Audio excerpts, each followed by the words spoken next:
ঈদ আনন্দ ভাগাভাগি করতে পরিবার প্রিয়জন নিয়ে নগরবাসী ভিড় করছেন রাজধানীর বিনোদন কেন্দ্রগুলোতে।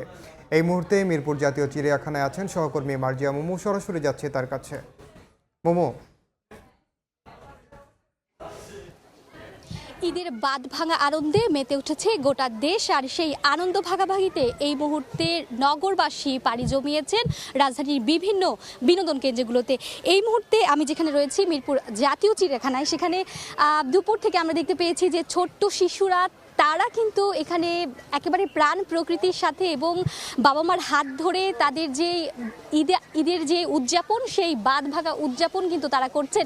বিশেষ করে ছোট্ট শিশুরা তারা কিন্তু এই মুহূর্তে যেখানে হরিণগুলো আমরা দেখতে পাচ্ছি, সেই হরিণগুলোর সাথে তারা পরিচিত হচ্ছে এবং বাবা মারা আমাদেরকে বলছেন যে দীর্ঘ প্রায় সময় এই ছোট্ট শিশুরা তারা কিন্তু নগরীর ইট কাঠের দেয়ালে তারা নির্দিষ্ট বাসা বাড়িতে আবদ্ধ থাকে, কিন্তু আজকে ঈদ আনন্দে তারা একেবারে প্রাণ প্রকৃতির সাথে মিশেছে। অর্থাৎ উপরে খোলা আকাশ, সবুজ প্রকৃতি এবং সেই সাথে যেই রয়েছে চিড়িয়াখানার যে প্রাণীগুলো, বিশেষ করে শিশুদের কাছে বাঘ মামা, হরিণ, বক, পাখি এবং বলা চলে যে শত শত যে প্রাণী রয়েছে তাদের সাথে পরিচিত হওয়ার সুযোগ মিলছে এই ছোট্ট শিশুদের।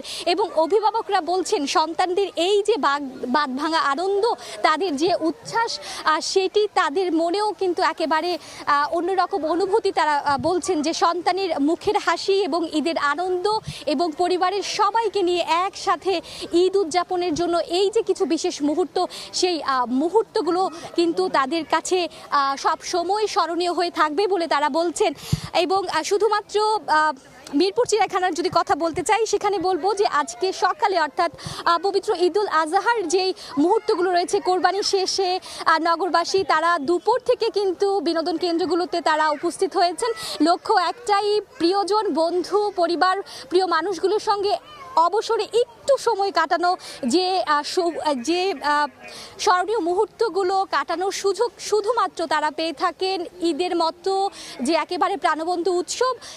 তো সেই উৎসবের কথা বলছিলাম যে নগরবাসী পবিত্র ঈদুল আজহার আনন্দে মেতেছেন এবং তারা প্রিয়জনের সাথে সময় কাটানোর জন্য ভিড় জমিয়েছেন নগরীর বিভিন্ন বিনোদন কেন্দ্রগুলোতে। তো মিরপুর জাতীয় চিড়িয়াখানা থেকে এই ছিল আমার কাছে থাকা এখন পর্যন্ত সবশেষ তথ্য। সরাসরি যুক্ত ছিলাম মিরপুর জাতীয় চিড়িয়াখানায়।